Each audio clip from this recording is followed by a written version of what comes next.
¿Cuál es la razón de ser del factor R? ¿Qué existe el factor R?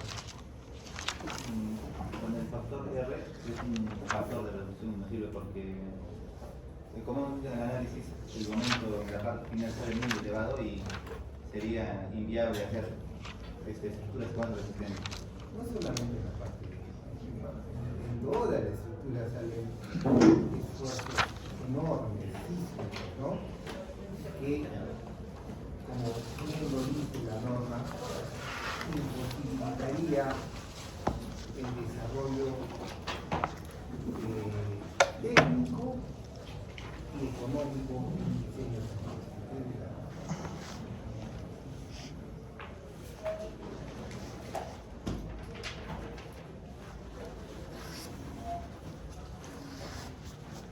Sirve para reducir la fuerza sísmica.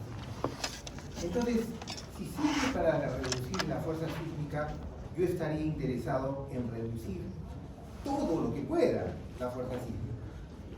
¿No? ¿Para qué? Para que la estructura nos salga más barata. ¿Sí?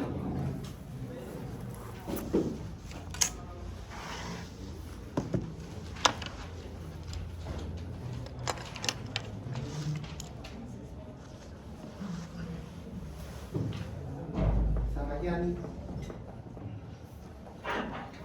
¿Es así? O sea, yo puedo reducir la fuerza sísmica todo lo que pueda. Sería lo lógico, ¿no? Si el objetivo del factor R es reducir la fuerza sísmica para posibilitar un diseño resistente, entonces debería yo reducir la fuerza sísmica todo lo que pueda. ¿Es verdad?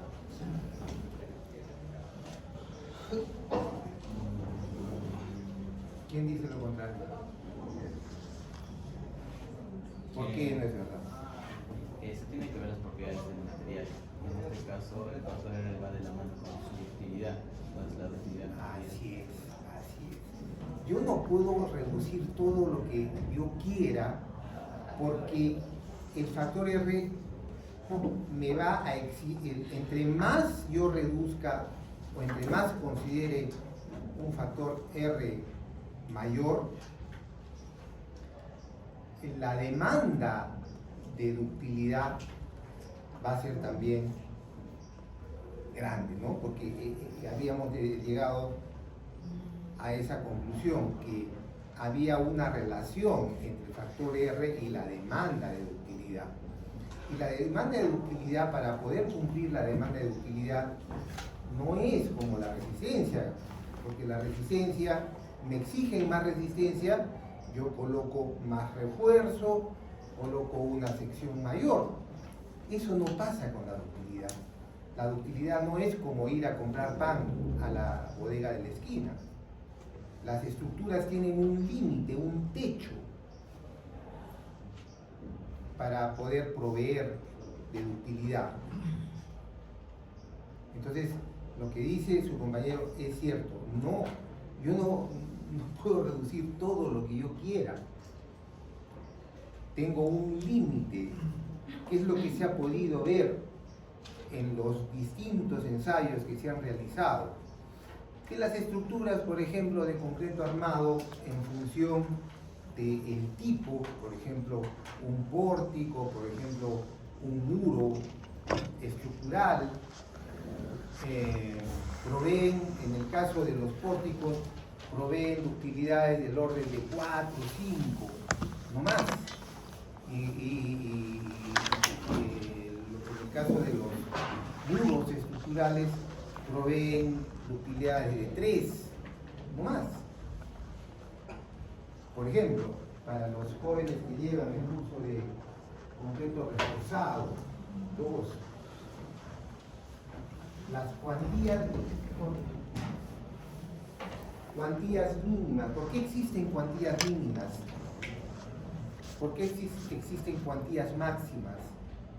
¿Por qué existen longitudes de desarrollo?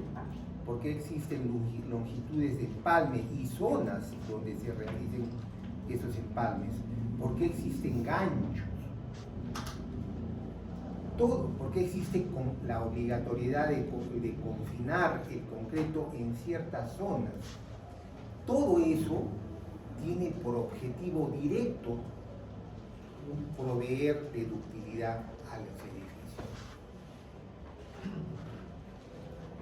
Todo eso existe con ese objetivo. Y métanse bien esto en la cabeza.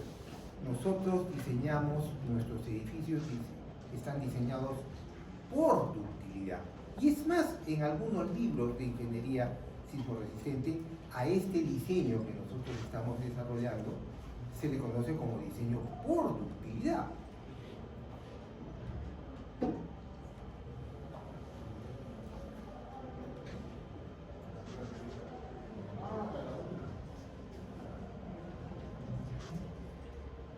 En un curso de ingeniería sismoresistente como el que estamos llevando, es imprescindible hablar de esta terrible catástrofe que debe ser, no sé, la más grande o la segunda más grande. ¿Se acuerdan? El primer día de clases yo les contaba el desastre que sufrió el pueblo de México en 1985, ¿no? Este es igual o peor. ¿Ya? Entonces es importante hablar, y me avisas, por ejemplo, un cuarto de hora a las 10:15 para hablar del tema, ¿no? Avanzamos y hablamos del tema. Es importantísimo, ¿no? Estamos siguiendo un punto de ingeniería sismoresistente y tenemos aquí un vecino que se les ha caído 1000 edificios colapsados, ¿no? Entonces es importante hablar del tema. Bien, entonces, por favor, esto puede meterse en la cabeza, ¿no? Yo no puedo optar por el R más grande, ¿no? Con el propósito de tener un edificio lo más económico posible. No, eso no es así. Este R está en función, nuestra norma solamente toma 2 consideraciones, pero en realidad hay muchas más, ¿no? Entonces, este R es algo que guía nuestro diseño. Y de acuerdo a nuestra norma, como les decía, el R lo escojo en base del material y del sistema estructural. Reglamentos como el de nuestro vecino del sur, Chile, toma en consideración otro parámetro como es el periodo de edificio. Y como hemos visto nosotros en las clases anteriores, hemos visto que efectivamente en la zona de periodos cortos el R ya no está tan relacionado de manera lineal, digamos, con la ductilidad, ¿no? Los edificios de periodo corto exigen una ductilidad mucho mayor a la del R.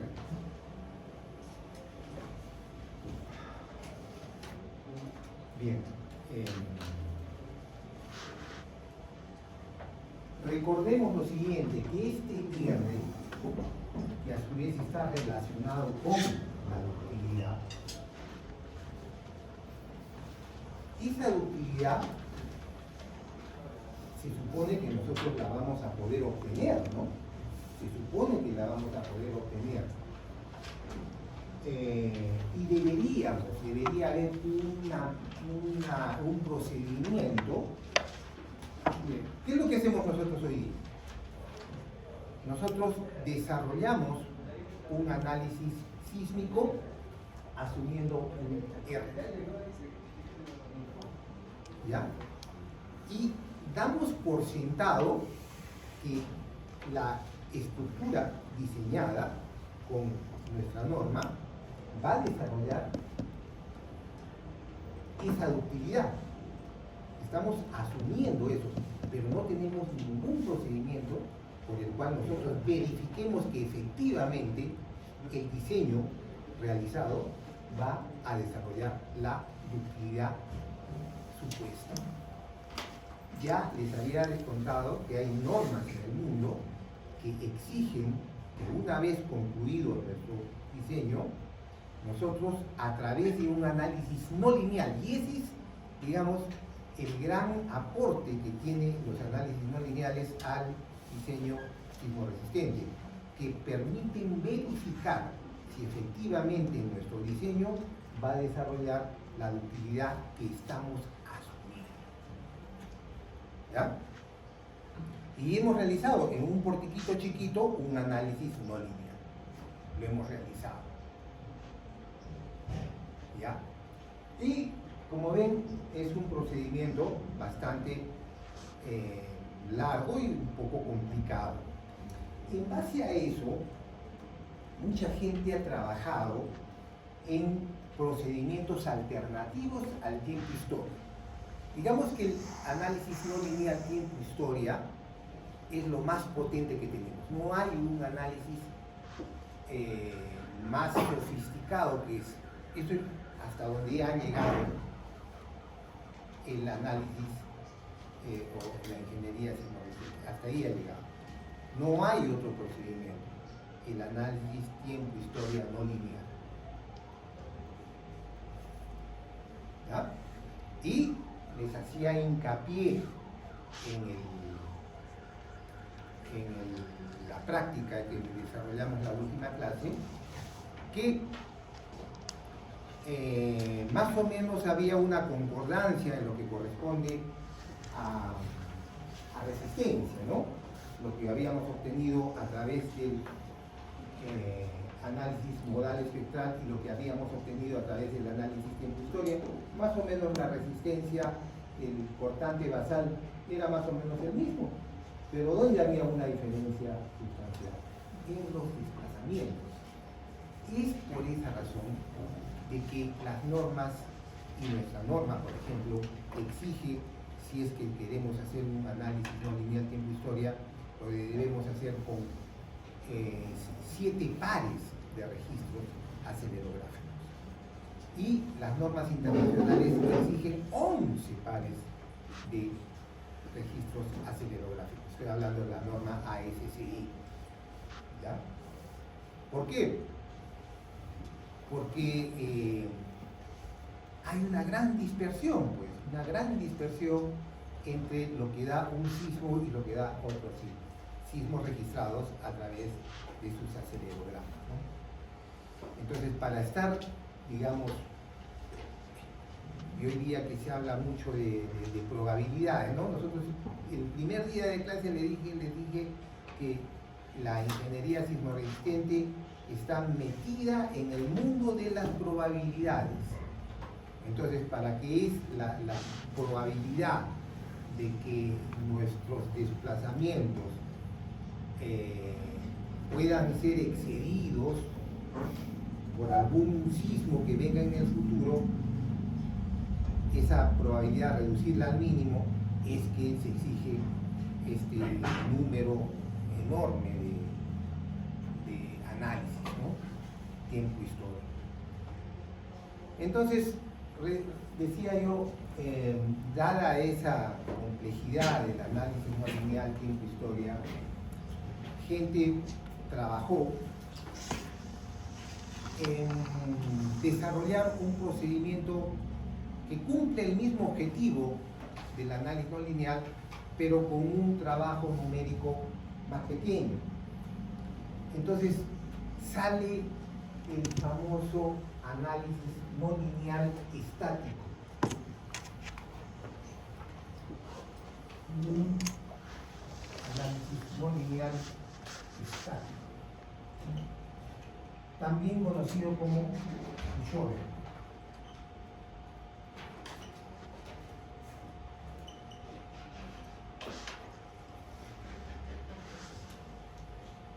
¿Cuál es el objetivo de este Schroeder?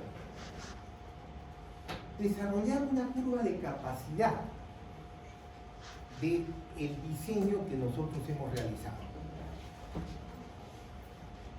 Una curva de capacidad del diseño que nosotros hemos desarrollado. ¿Ya? En esa curva de capacidad que obtenemos nosotros, que podemos tomar como dato, en esa curva de capacidad vamos a poder leer la capacidad resistente de nuestro edificio, la capacidad resistente lateral del edificio, o sea, cuál es su constante basal resistente. Vamos a poder determinar la deformación de fluencia del sistema y vamos a poder también obtener la deformación última, es decir, cuando ya se genere un mecanismo inestable del sistema. Y si yo conozco la deformación última y la deformación de fluencia, puedo determinar la ductilidad, ¿no? Entonces, de esa curva de capacidad puedo obtener su capacidad resistente y la ductilidad de la estructura que yo he diseñado. Y eso me ayudará a verificar si el R asumido es el adecuado, ¿no? Entonces, eso es lo que vamos a ver el día de hoy. Y tenemos que apurarnos un poquito porque, jóvenes, he visto que solamente tenemos, incluida esta clase, 7 clases para concluir.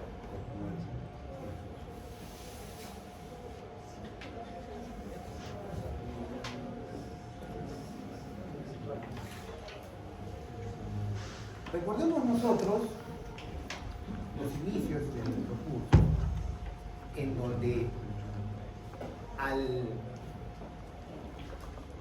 reducir la fuerza sísmica del sismo de diseño, nuestro edificio va a sufrir daños.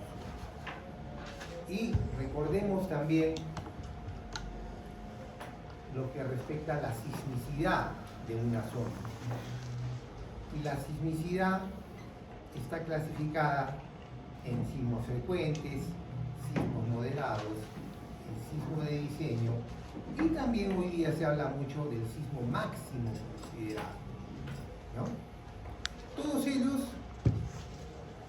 expresados por su periodo de retorno o por su probabilidad de que la aceleración de estos sismos sea excedida en normalmente el tiempo de vida útil de los edificios, que se ha estimado en 50 años, ¿no? Entonces nosotros podemos expresar eso. Y ahí tenemos esa matriz, que de ahora en adelante le vamos a llamar matriz de desempeño, ¿no? Esa matriz nos va, porque miren, ¿qué herramienta tenemos nosotros para poder verificar que efectivamente mi edificio, mi diseño, va a hacer que el edificio para... Perdón, ay, disculpe, ingeniero. Dice que yo puso mala fecha.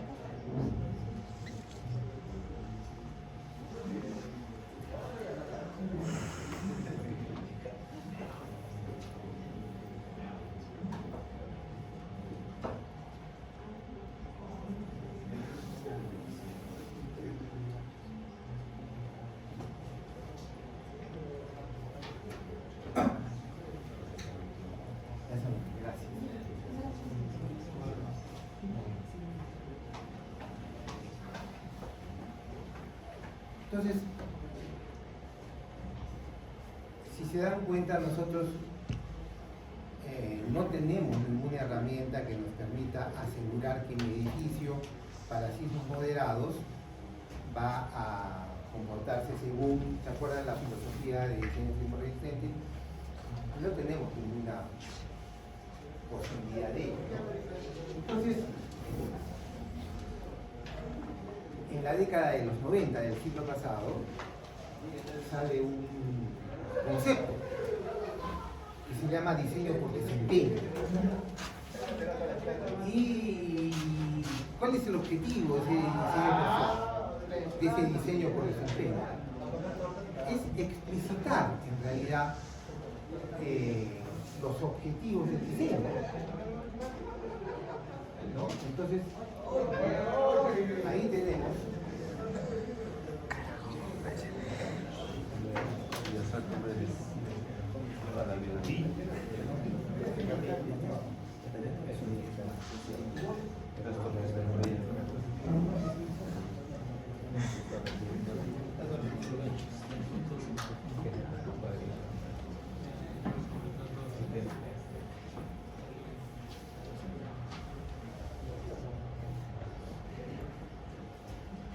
entonces aquí tenemos en las abscisas tenemos los niveles de desempeño y en las ordenadas tenemos la acción, ¿no? Los niveles de sismo. Entonces, por ejemplo, para una estructura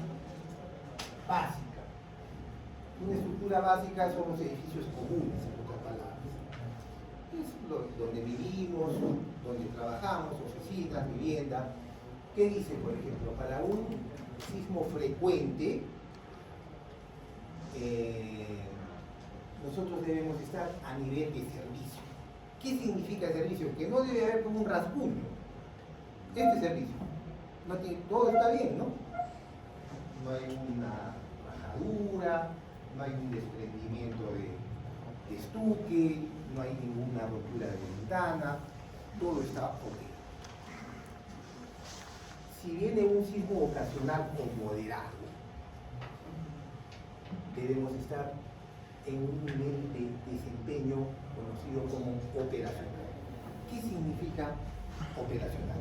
Que se ha roto una ventana, que ha habido una rajadura en un tabique, que se ha desprendido el estuque por allí, pero eso no impide que nosotros sigamos haciendo clases. Eso se llama operacional. Viene el sismo raro o sismo de diseño. ¿Qué esperamos como desempeño? Seguridad de vida. Quiere decir que va a haber un montón de daños, se van a generar las famosas rótulas plásticas por aquí, por allá. Y ustedes han visto, se les mostré alguna vez un video de una rótula plástica, han visto cómo se desintegra todo el concreto. Ya, eso va a ocurrir. Pero con una posibilidad remota de colapso. O sea, el edificio no necesita ni siquiera apuntalamiento. Nosotros más bien tenemos que salir, ya no podemos hacer clases aquí, y pasará, no sé, 6 meses, 8 meses, mientras reparen todo esto de las rótulas plásticas que se han generado. Además, estoy hablando de daños estructurales, pero también viene acompañado con daños no estructurales. Todos los tabiques están rajados, seguramente que van a tener que ser demolidos y volverlos a rehacer. Eso significa seguridad de vida. No está en peligro que esto se venga para abajo. Ni siquiera necesita apuntalamiento, pero sí necesita reparación.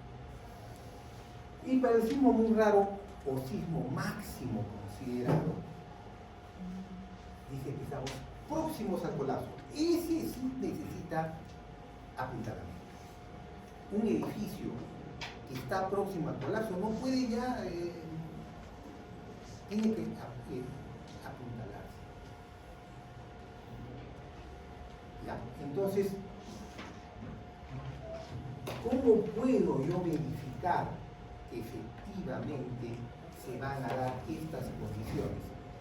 Y acuérdense que hoy día seguramente que estarán muchos, no sé si todos, pero muchos estarán pues pendientes de las noticias que vienen de Venezuela, y se habla mucho del grado, ¿no?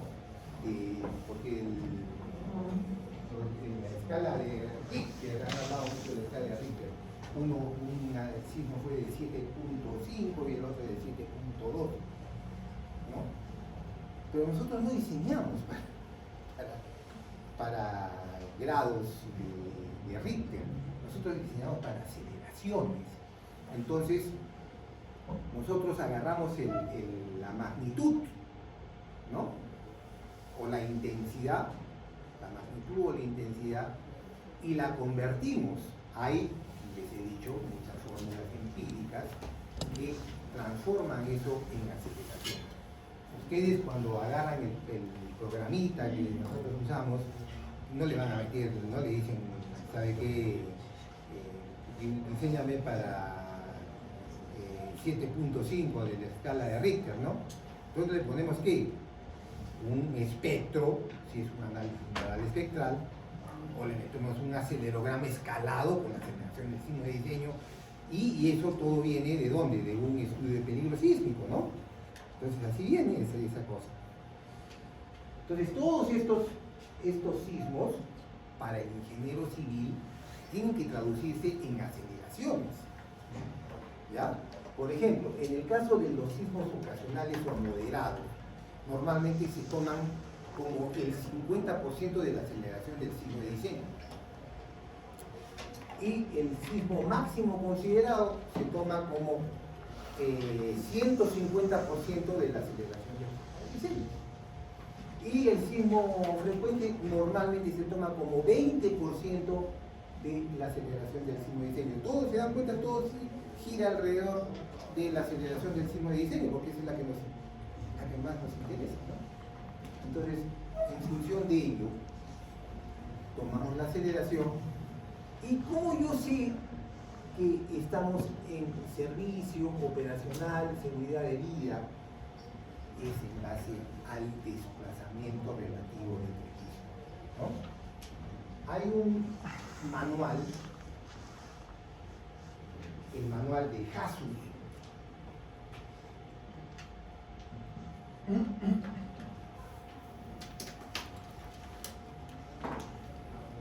que nos da todos los desplazamientos máximos de entrepiso que asegura que estemos en un nivel de servicio, o que asegure que estemos en un nivel operacional, o que estemos en una seguridad de vida. La norma peruana, por ejemplo, dice para que nuestro diseño esté en seguridad de vida, no podemos, y la estructura es de concreto armado, no podemos exceder el punto 207. ¿Ya? Y supongamos que quiero que sea operacional. Entonces, por ejemplo, no debo de exceder del punto 203, por decir, estoy dando el número, nada más. Y si quiero verificar si estoy en nivel de servicio, también me darán otro desplazamiento relativo máximo de entrepiso, ¿no? que asegure que efectivamente yo voy a estar en ese nivel para el sismo correspondiente. ¿Ya? Entonces, ¿de dónde puedo sacar todo eso? De esta curva. Ahí está. Este pushover, este análisis no lineal estático, me permite obtener esta curva. ¿Ya? Y en ella puedo ir viendo los desplazamientos que va a tener la estructura desde que no hay sismo hasta un sismo a una fuerza sísmica que convierte en inestable a la estructura, ¿no? Entonces en ella leo en qué zona estoy operacional, en qué zona estoy en seguridad de vida y así sucesivamente. Entonces esa curva de capacidad me permite verificar pues esto, ¿no? Verificar esto. O sea, al final de cuentas, los análisis no lineales tienen como propósito poder verificar si efectivamente mi diseño es adecuado o Entonces, vayamos a ver cómo se obtiene esta curva.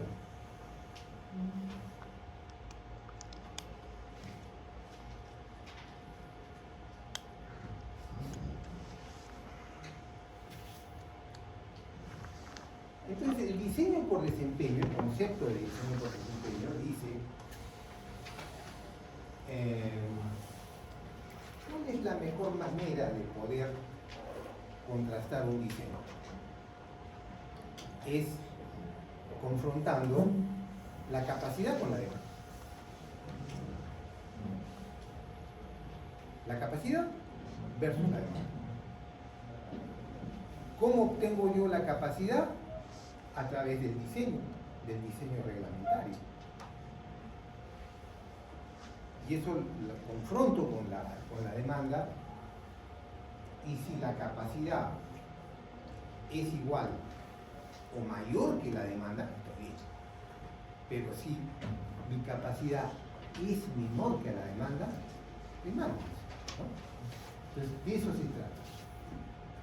De eso se trata el diseño por. Entonces, la primera pregunta que debemos contestar es: ¿cómo determino la capacidad de un diseño? A través de una curva de capacidad.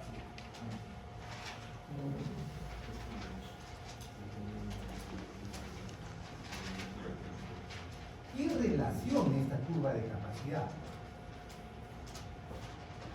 Chicos, ustedes tienen esto, así que voy a tratar de usar la pizarra lo menos posible. Entonces, ¿qué relaciona la curva de capacidad?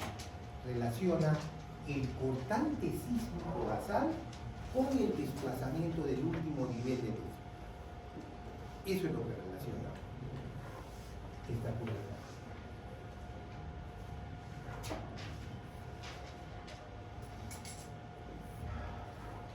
Aquí está el cortante y aquí su desplazamiento. Cortante sísmico basal versus el desplazamiento del último nivel.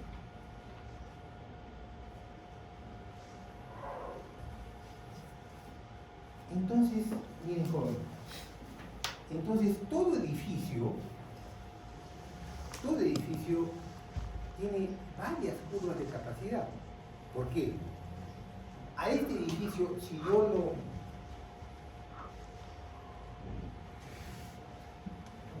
¿creen ustedes que este edificio tiene la misma resistencia en esta dirección? ¿En esta dirección? No.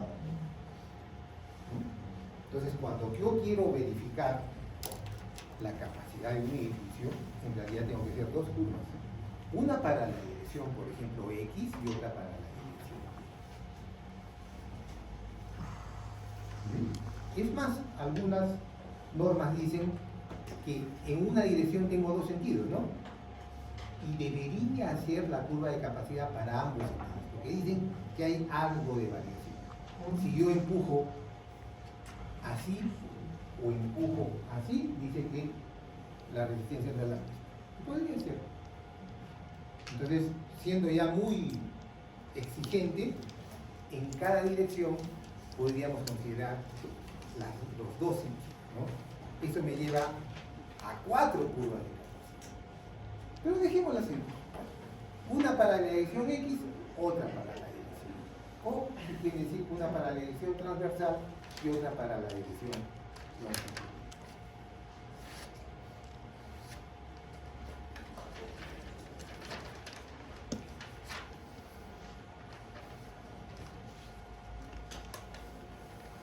Entonces recuerden que en todo análisis no lineal, y este es un análisis no lineal, estático, yo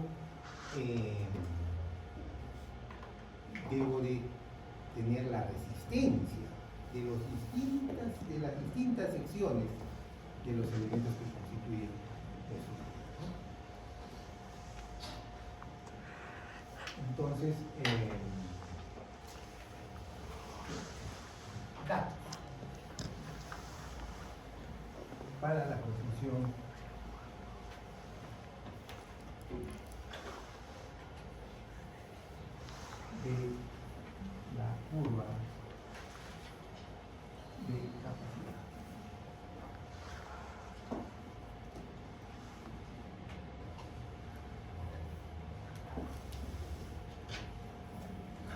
Esta curva se obtiene aplicando monotónicamente unas fuerzas laterales que van incrementándose su valor desde 0 hasta el valor que lleva a la estructura a generar un mecanismo inestable. ¿Estamos? Por eso le llaman pushover, pues voy empujando, hasta que el edificio genere un mecanismo inestable. Entonces usted dirá, ¿y qué cargas? ¿Qué fuerzas le voy a aplicar? ¿No? Este es el edificio.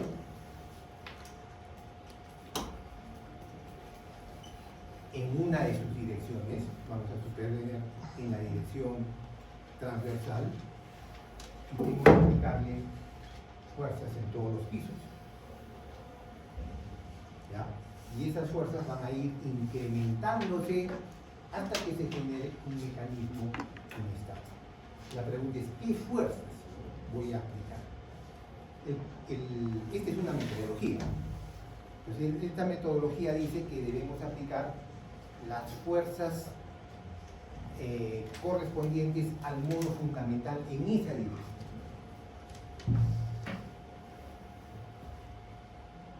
¿Se acuerdan de las fuerzas modales?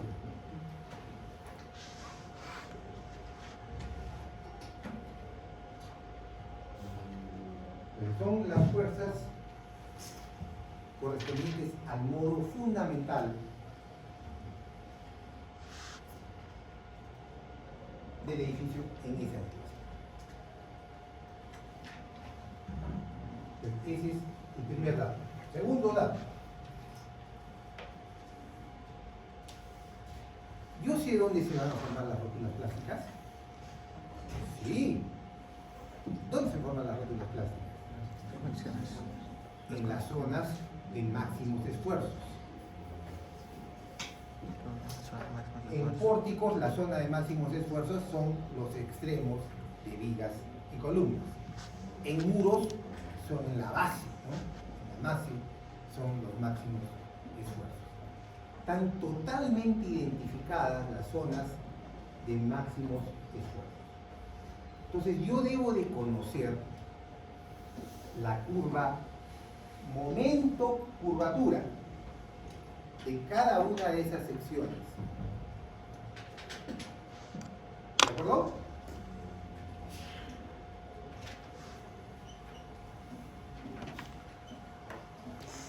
¿Han visto curvas momento-curvatura? Sí.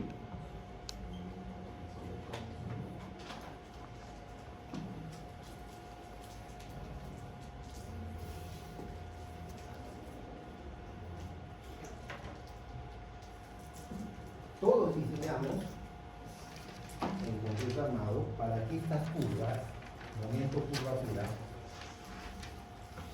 sean más o menos así. ¿Qué se llama este? Momento plástico, ¿no?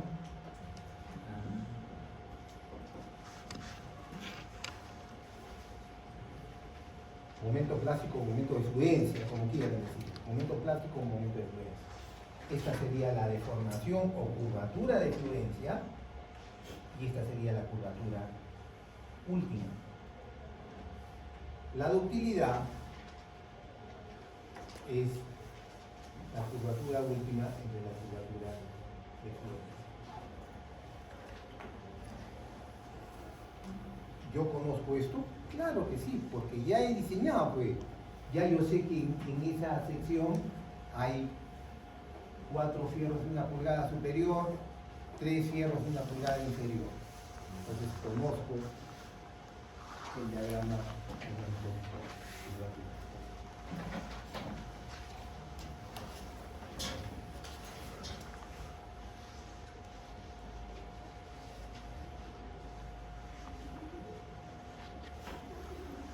Estos son los dos datos que yo necesito conocer. Entonces, comienzo a empujar. Vamos a suponer que las fuerzas correspondientes al modo fundamental en esta división son 1, 2 y 3. Ese es el que también podría ser 10, 20 y 30. No importa, lo que importa es la relación que hay entre ellos, ¿no?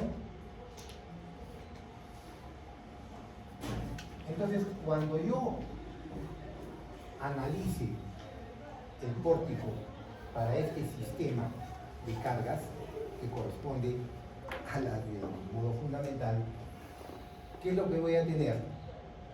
En las zonas en donde se van a plastificar las secciones, voy a tener momento del análisis, ¿no? ¿Ah? Voy a tener los momentos.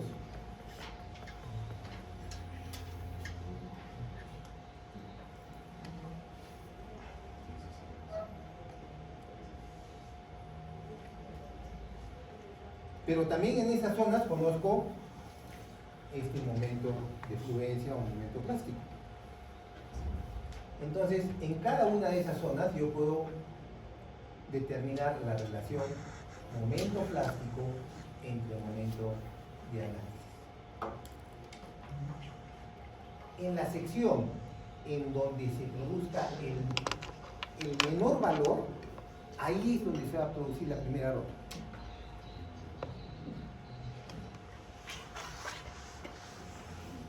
Entonces, ¿qué hago?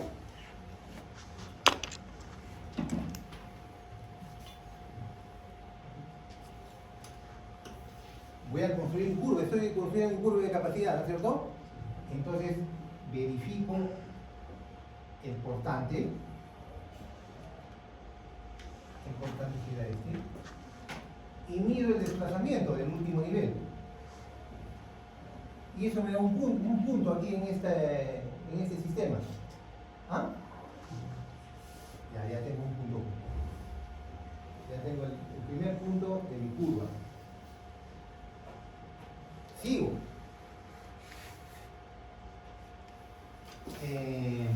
Se formó la rótula plástica. Entonces incluyo esa rótula plástica como si sería una rótula mecánica. Le pongo una rotulita ahí. Y vuelvo a analizar. Ya no es el mismo pórtico, que ya tiene una rótula. Vuelvo a analizar. Vuelvo a determinar el portante y vuelvo a determinar el desplazamiento. Y me saldrá otro puntito por aquí.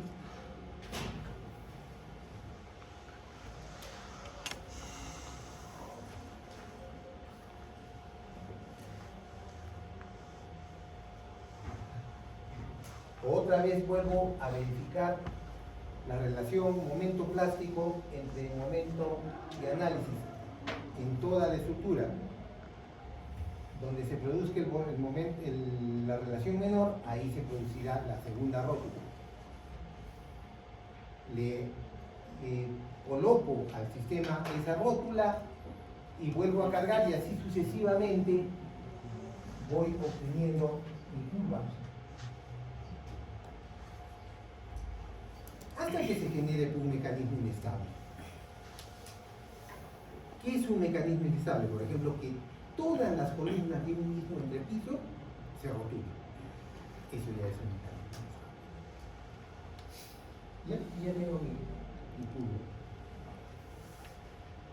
Pero ustedes dirán, usted no me está diciendo bien las cosas, porque ¿qué hubiera pasado si Huanca hacía con 10, 20 y 30 y yo hacía la curva con las fuerzas 1, 2 y 3? Que dirían, no les va a salir la misma curva. No va a salir la misma curva. ¿Por qué? Porque tanto el portante como el desplazamiento que obtenemos lo debemos multiplicar por la relación que generó la rótula plástica. ¿Me van a entender? ¿Qué les he dicho hace un ratito? Que nosotros hacemos el análisis y tenemos en cada sección donde se va a producir las rótulas plásticas una relación momento plástico entre momento de análisis. Y donde se produzca el menor valor, ahí se generará la rótula correspondiente. Entonces, ese valor multiplicamos al cortante y al desplazamiento para recién generar mi curva.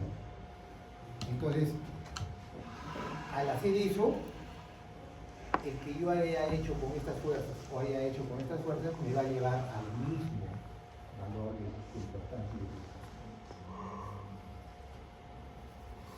¿Ya?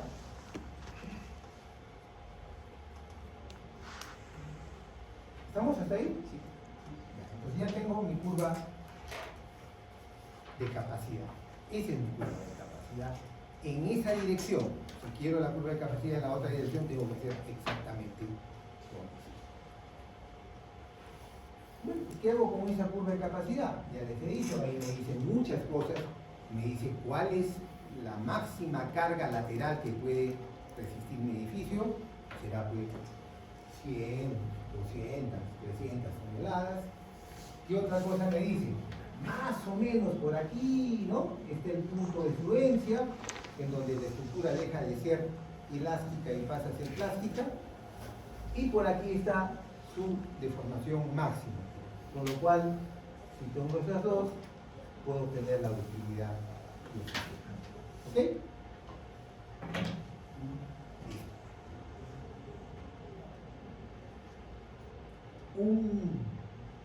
Me he olvidado de una cosa importante. Un paréntesis ya, porque si no me olvido. Este R, yo hace un ratito les acabo de decir que de todos los ensayos que se han hecho en todos los laboratorios del mundo, se establece, por ejemplo, que la ductilidad que puede tener un sistema de pórticos llega a 4 o 5. Pero si ustedes ven en la norma peruana, ven el R que le corresponde a un pórtico, van a ver 8.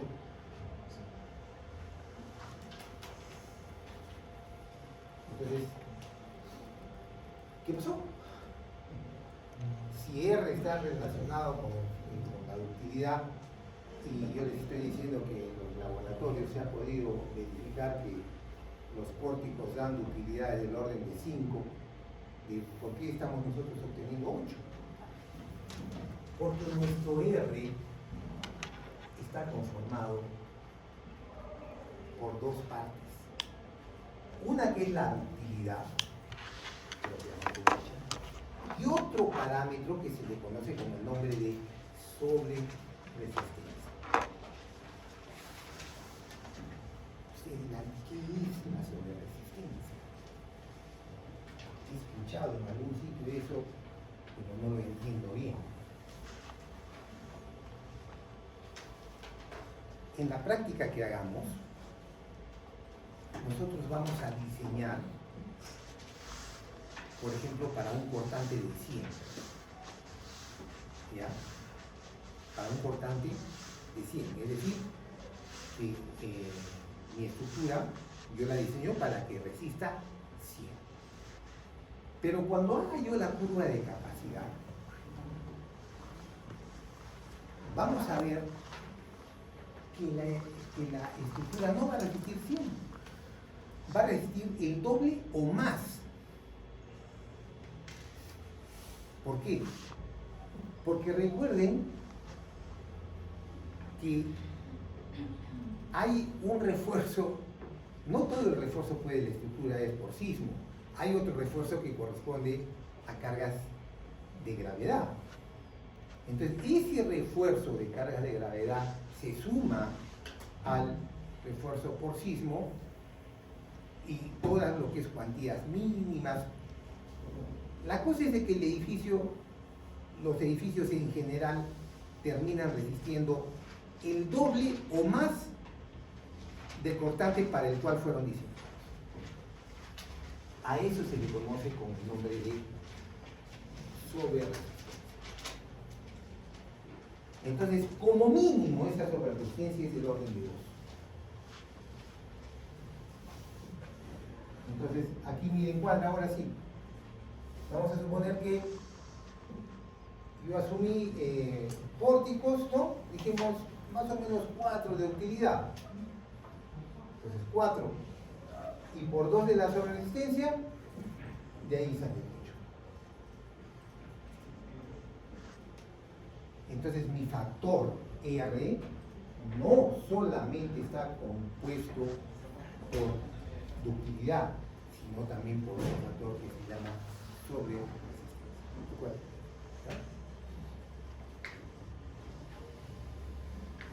En otras normas, como la norma mexicana, el R está dividido en una parte que es de utilidad y en otra parte que es sobre resistencia.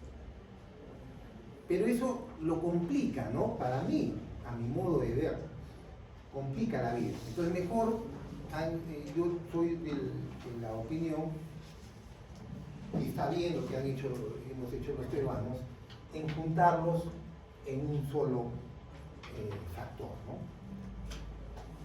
Recuerden, este no solamente representa a la ductilidad, sino también a otro factor que se llama sobreresistencia.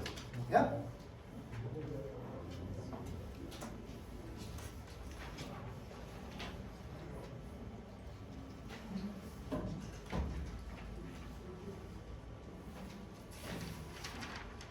Ok, entonces ya tengo. Una pregunta, ese factor de sobreresistencia que nosotros tomamos como 2, en realidad, o sea, digamos, dependiendo del país, ellos podrían tomar más o menos. Sí, pues al final de cuentas.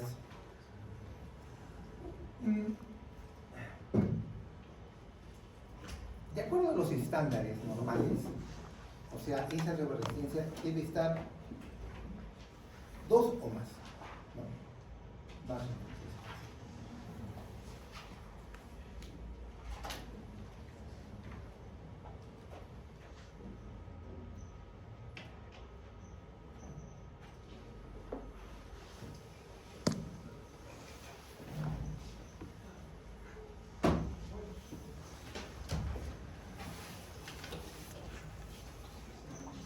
Entonces ya tenemos la curva de capacidad.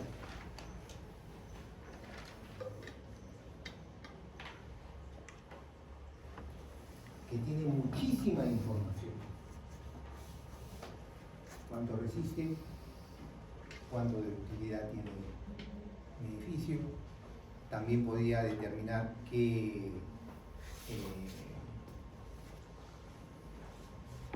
rigidez tiene, porque es la pendiente de la curva elástica, de la parte elástica de la curva.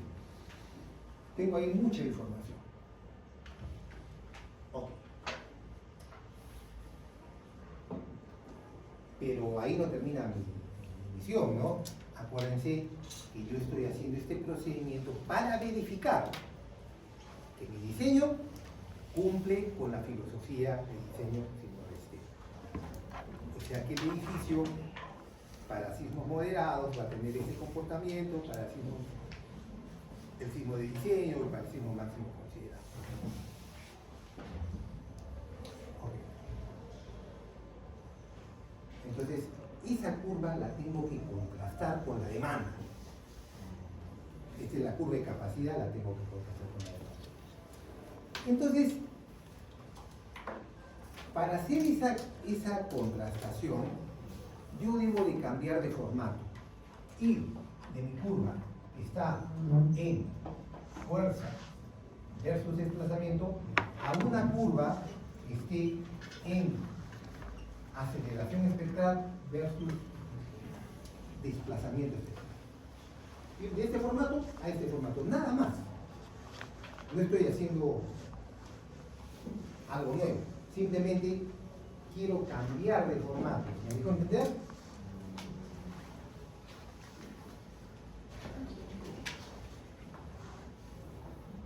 Y aquí está. En el documento que yo les he dado, que seguramente que nadie ha visto, dice conversión de la curva de capacidad en espectro de capacidad. Es decir, en aceleración espectral versus desplazamiento espectral. En cada uno de estos puntos, ¿qué tengo? Tengo desplazamiento del último nivel, coma, fuerza, ¿no? Fuerza basal. Fuerza basal. Entonces, esta metodología me da estas expresiones. Y en este punto, con esos dos, bueno, si quieren le pongo, a esta fuerza le pongo V ya para que. Pues en ese punto, aquí tengo esta, el cortante. ¿No? Todos los otros parámetros son accesorios, pero este es el más importante.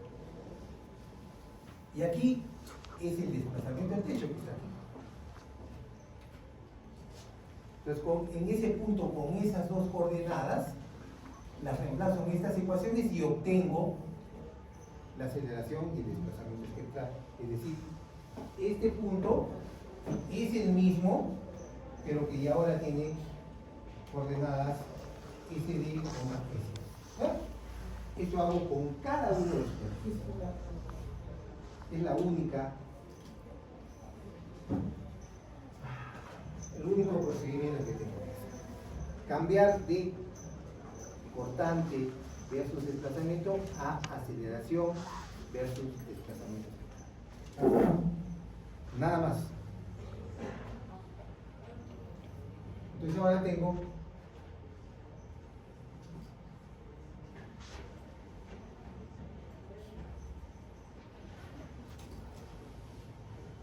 la misma curva, tiene la misma forma, todo igualito, solamente que a esta hora se llama espectro de capacidad.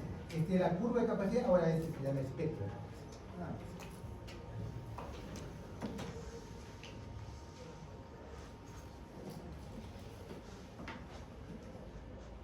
Entonces ahora tengo que contrastar esta curva de capacidad con las demandas para el sismo moderado, para el sismo y para el sismo máximo considerado.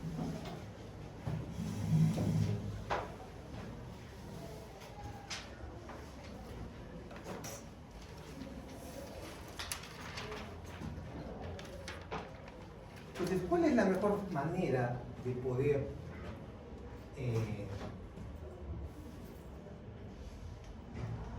expresar estas demandas de estos signos? A través de sus espectros.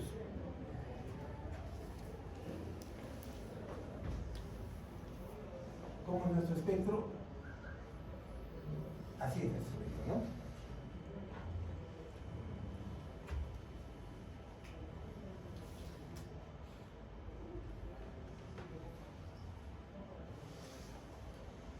Ahí están los espectros. ¿Qué es lo único que va a cambiar en cada uno de ellos? ¿Ah?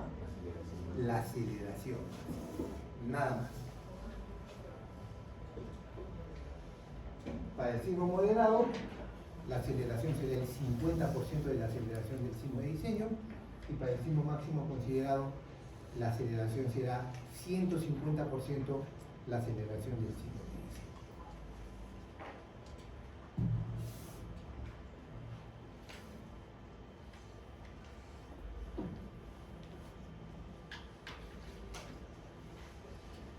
Entonces, esto lo tengo que contrastar con esto. Pero para poder contrastar ambas, a este espectro de capacidad lo debo de... Esta curva la debo de transformar en una curva bilineal. A ver que es una curvita, ¿no? Pero yo debo de expresarla así. en donde se vea claramente dónde está el punto de fluencia. Es decir, el punto en donde la estructura deja de ser elástica y pasa a un régimen plástico.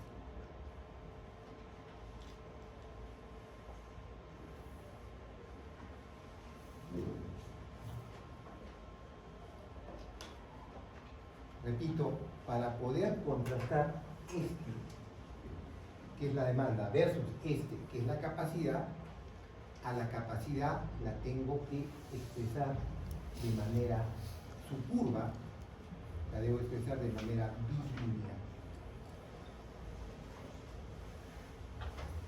¿Y cómo paso de esta curva a esta curva bilineal?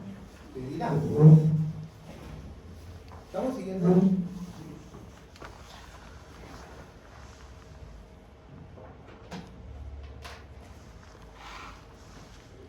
Asumimos un punto de desempeño. Cuando yo contraste esto versus esto, miren, ¿qué es lo que va a pasar? Va a haber un punto en donde se van a cruzar la demanda con la capacidad. Y ese punto será el punto de desempeño. Y yo leeré aquí, ¿se acuerdan los desplazamientos? Leeré aquí este desplazamiento. Y si este desplazamiento corresponderá pues a un punto de desempeño, servicio, operacional, seguridad de vida, ¿no? Entonces, si yo contrasto el sismo de diseño con el espectro de capacidad, se cruzan en un punto bajo y este desplazamiento me va a decir en qué nivel de desempeño está. ¿Cuál debería ser el máximo nivel de desempeño aquí para el sismo de diseño? Debo estar en seguridad de vida. No puedo estar en colapso. Seguridad de vida o menos, ¿no? Entonces, de esa manera verifico pues si mi diseño está bien o está mal. ¿Me dejo entender? ¿Están captando la idea? ¿Ah?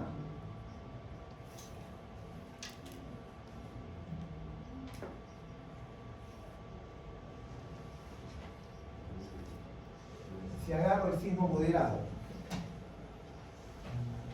lo contrasto con este. Este punto de cruce me da el punto de desempeño. ¿Dónde debo estar aquí? Operacional. Operacional. ¿Ya? Si me da seguridad de vida aquí, mucho desplazamiento. Si te das cuenta, este es el proceso. Pero bueno, todavía estábamos en... Yo tengo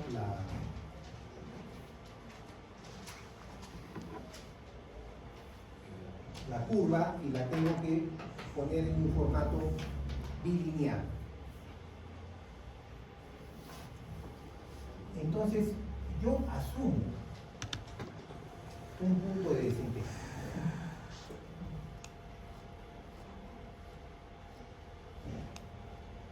Vamos a suponer que yo tengo que asumir un punto de desempeño. Por ejemplo, quiero contrastar mi curva de capacidad con el sismo máximo considerado. Yo no sé todavía dónde va a ser el punto de desempeño, ¿no? Tengo que asumir. Entonces digo, este es. Entonces, ¿qué voy a hacer? Del punto inicial de la curva, trazo una tangente.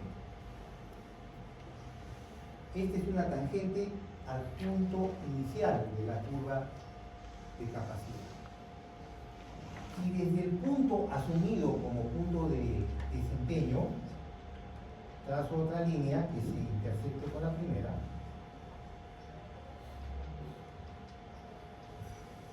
Pero ustedes dirán, pero la posibilidad de trazar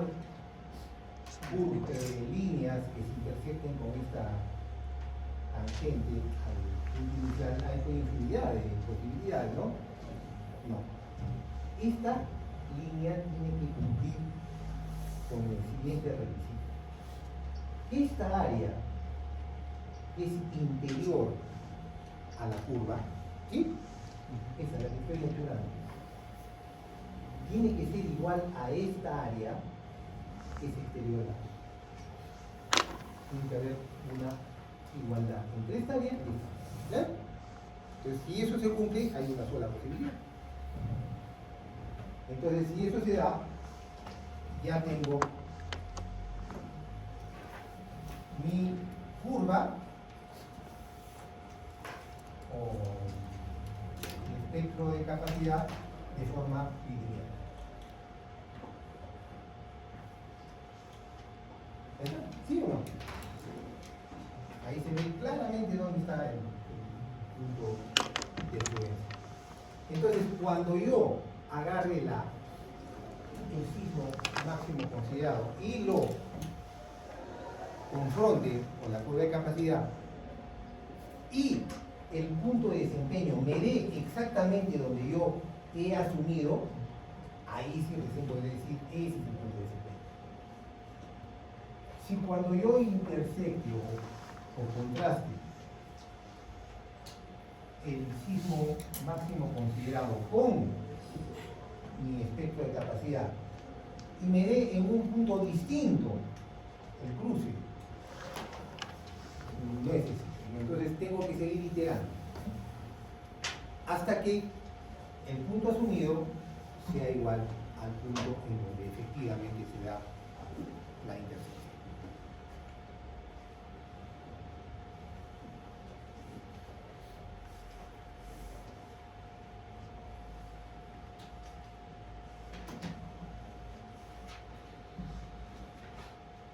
¿Hasta ahí estamos?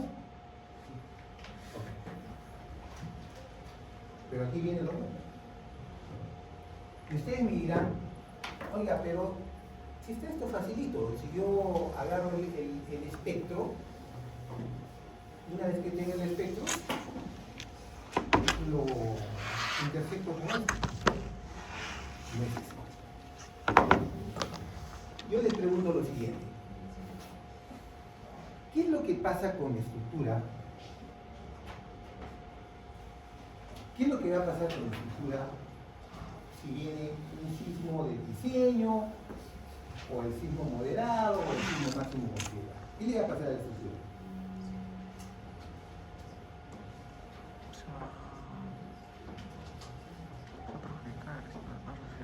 ¿Qué le va a pasar a la estructura? Va a sufrir daños. ¿Qué? Va a sufrir daños. Va a sufrir daños. Y es lo que estamos hablando. La estructura se va a dañar. ¿Y qué pasa cuando se daña? ¿Ah? Pierde. No, pierde otra cosa. ¿Cómo? Pierdo la utilidad. Pierde. Cuando, o sea, ¿cómo es el daño sano? ¿Qué pasa con la estructura? ¿A qué le llamamos nosotros daño? A los desplazamientos. O sea, se cuantifica a través de los desplazamientos. ¿De qué? Se cuantifica a través de los desplazamientos. Sí, pero ¿cómo se daña pues la estructura? Exactamente. Las estructuras se dañan a través de las famosas rótulas plásticas. Y las rótulas plásticas son medios de liberación de energía. Entonces la estructura cuando se daña está liberando energía, porque se daña porque esa energía no puede entrar toda de manera elástica. No la puede. ¿Se acuerdan que alguna vez, no sé, algunos de ustedes he llevado un curso de análisis estructural? La estructura almacena pues energía, ¿no? esa capacidad de almacenamiento de energía es la resistencia. Pero la resistencia del edificio es menor a la que debería tener. Entonces, no tiene toda la capacidad de almacenamiento para toda esa energía. Entonces, parte la va a almacenar, pero parte la va a liberar. Y es por eso que se generan las famosas rótulas plásticas.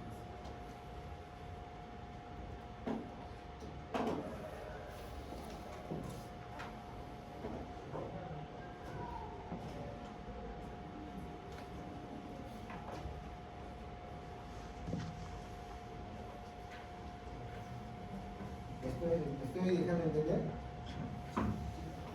Entonces, cuando el edificio esté enfrentando al sismo de diseño, o incluso al máximo considerado, o al sismo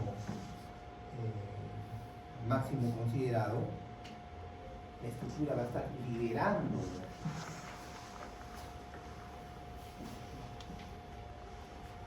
¿Y se acuerdan cómo hemos descrito el amortiguamiento? ¿Qué es el amortiguamiento? Una fracción del amortiguamiento crítico. No, ¿qué es el amortiguamiento?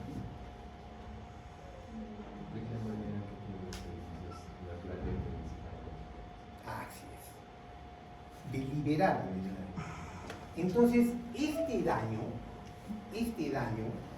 que en otras palabras está liberando energía, el daño también es una forma de liberar energía. ¿Ya?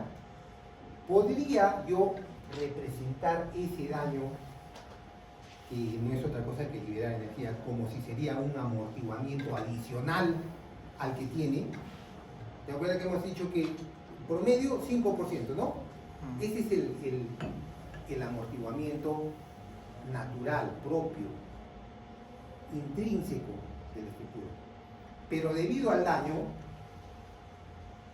va a haber más, está liberando más energía, que también de manera equivalente puedo decir que es como que le he puesto más amortiguamiento a la estructura. ¿Me dejo entender? En vez de que tenga 5, va a tener de repente 15. ¿Sí o no? O sea, el daño lo puedo representar, no digo que es así, lo puedo representar como si la estructura tendría un amortiguamiento mayor al propio. ¿Y qué pasa con los espectros cuando tenemos más amortiguamiento? ¿Ah? Exactamente, se hacen más chiquitos. Entonces, para poder comparar este espectro con esta curva de capacidad, lo tengo que llevar al espectro considerando esa liberación adicional de energía. ¿Sí? ¿Me están siguiendo? O sea, al daño, que no es otra cosa que un mecanismo también de liberar energía, para poderlo considerar el daño, el que la estructura está dañada, el espectro, como dices, lo tengo que achicar, considerando ese amortiguamiento adicional. Pero la pregunta es, ¿cuánto? 10, 15, 20. Debe de haber algún procedimiento, ¿no? Para poder considerar o poder cuantificar ese amortiguamiento de más, o mejor dicho, ese amortiguamiento que está representando al daño que tiene el estructura.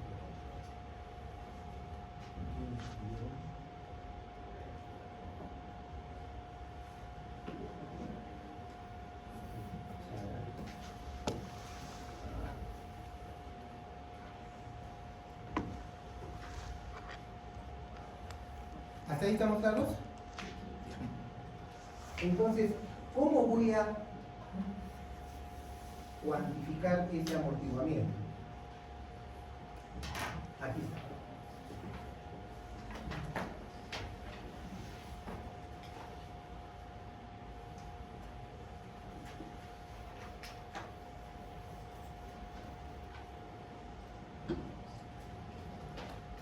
¿Se acuerdan del ciclo histerético? Ya, aquí está un ciclo histerético. Esta es la curva de capacidad y este es el punto que estoy asumiendo como punto de desempeño. Y a partir de ese punto estoy generando ese ciclo histerético.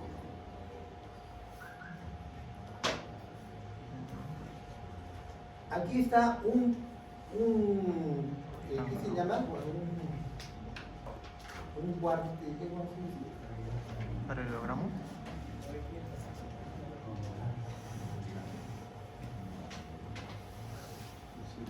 Un cuarto fue de toda la curva. Un cuadrante. Entonces, ¿se acuerdan que también la energía liberada es proporcional al área encerrada por la curva histerética? Entonces, yo calculo esa curva histerética. Este punto es el punto de desempeño. Y lo tengo ese punto porque yo lo he asumido. ¿Ya? Entonces, conozco también el punto de fluencia, porque le he hecho bilineal. Entonces, conozco ese punto y conozco ese punto. Entonces, y este es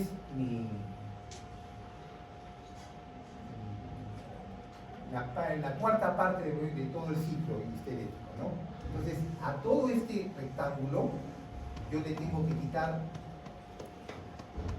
todas estas áreas. Y está facilito, ¿no? Lo pueden verificar ustedes. Entonces, aquí está la ecuación.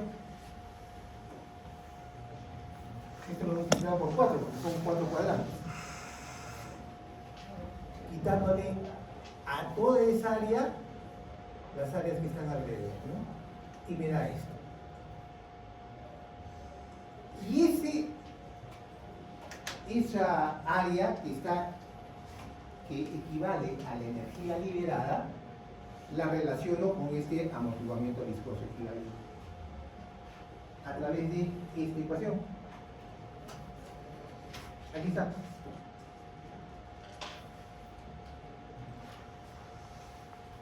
está.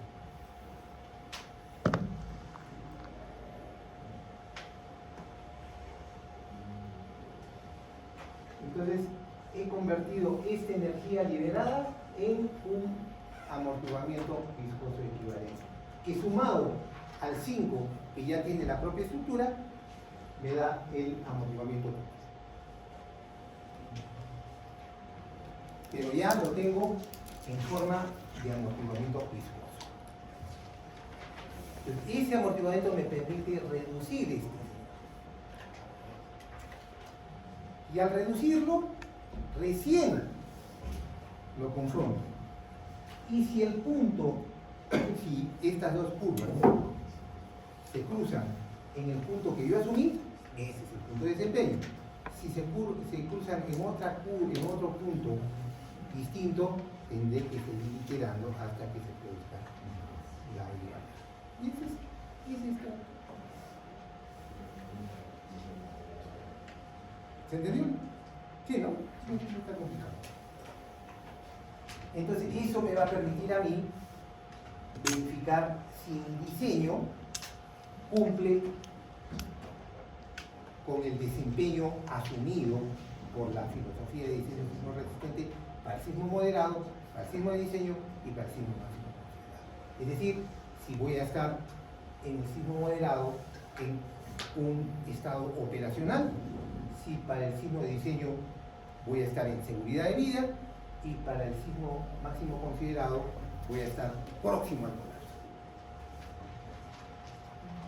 Si eso se cumple, cierro mi computadora, imprimo los planos y vivo tranquilo, ¿no? Se supone.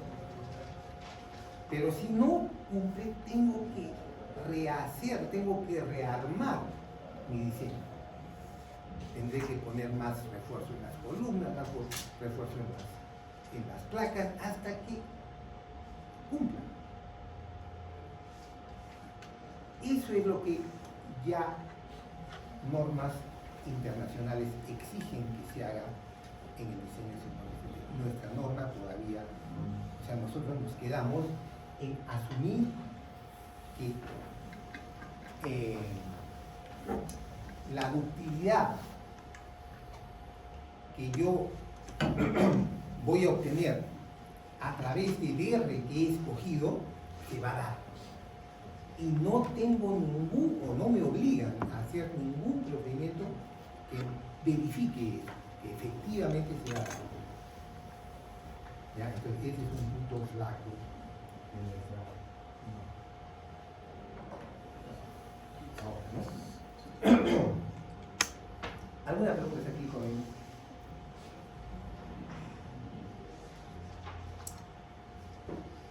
¿Se entiende el concepto?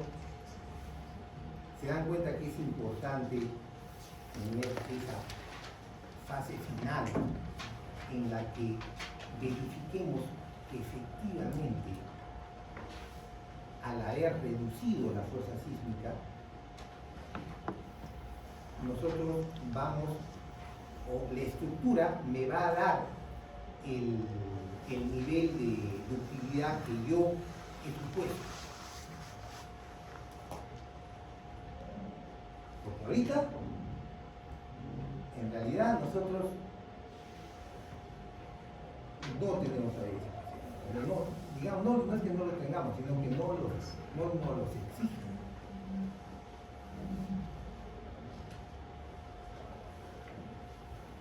Bien, quería decirles respecto de este